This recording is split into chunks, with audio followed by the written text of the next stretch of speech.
الحمدللہ والصلاة والسلام علی رسول اللہ اما بعد۔ اللہ تبارک و تعالی نے نبی مکرم صلی اللہ علیہ وسلم کو اسراء اور معراج کا جو عظیم معجزہ عطا فرمایا،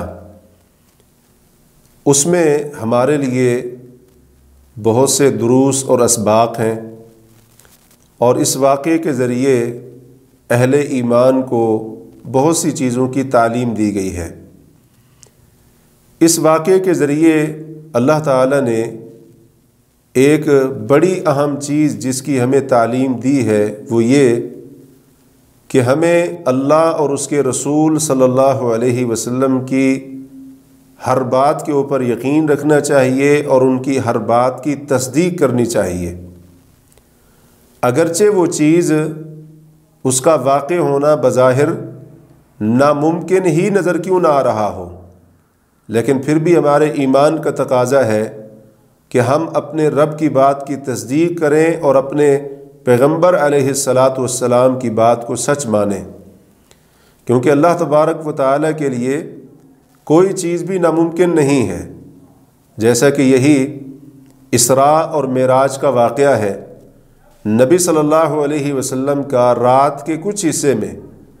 مسجد حرام سے بیت المقدس کا سفر اور پھر وہاں سے آسمانوں کی سیر اور وہاں دیگر جو معاملات ہوئے، یہ بظاہر ناممکن سا نظر آتا ہے، لیکن حقیقت میں ایسا ہوا ہے۔ اللہ رب العالمین نے اسی لیے سورۃ بنی اسرائیل میں اس واقعے کو بیان کرتے ہوئے سبحانہ کے لفظ سے اس کی ابتدا کی ہے کہ اگرچہ بظاہر یہ ناممکن نظر آنے والا واقعہ حقیقتاً ہوا ہے، اللہ تعالیٰ کی قدرت سے یہ ہوا ہے۔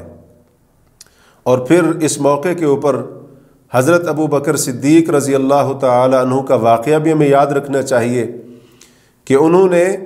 نبی صلی اللہ علیہ وسلم کی اس موقع پر کس طرح سے بغیر کسی شک اور تردد کے تصدیق کی تھی اور آپ علیہ السلام کی اس بات کو سچ مانا تھا، اور یہیں سے ان کا لقب صدیق پڑا۔ اس سے ان مسلمانوں کے لیے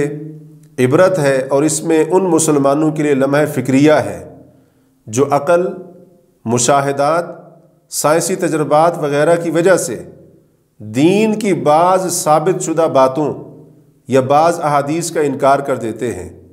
اور اس کے مقابلے میں ان لوگوں کا حال یہ ہوتا ہے کہ کافر اور ملحد دہریے قسم کے سائنسدان اگر کوئی بات کر دیتے ہیں تو ان کی بات کے اوپر ایمان کی حد تک یقین رکھتے ہیں، اور اس کے برعکس اللہ کی کوئی بات آ جائے، رسول کریم صلی اللہ علیہ وسلم کے فرمان سے، صحیح حدیث سے کوئی بات ثابت ہو رہی ہو،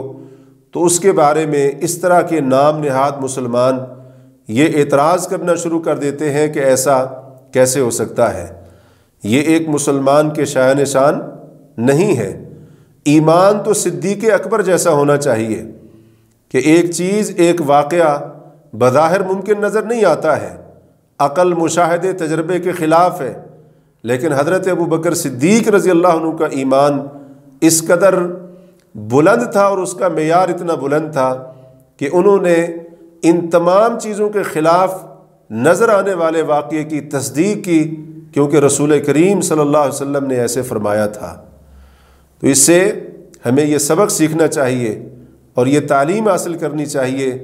کہ ہمیشہ اللہ تعالیٰ اور اس کے پیغمبر علیہ السلام کی بات پر یقین کریں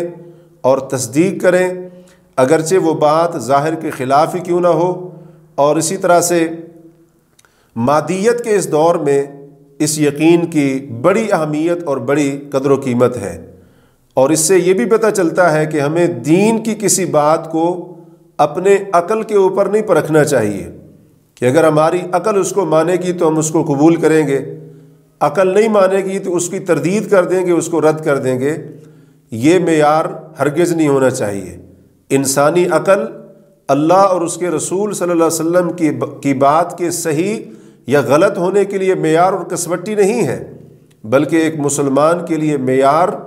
اللہ اور اس کے رسول صلی اللہ علیہ وسلم کی اطاعت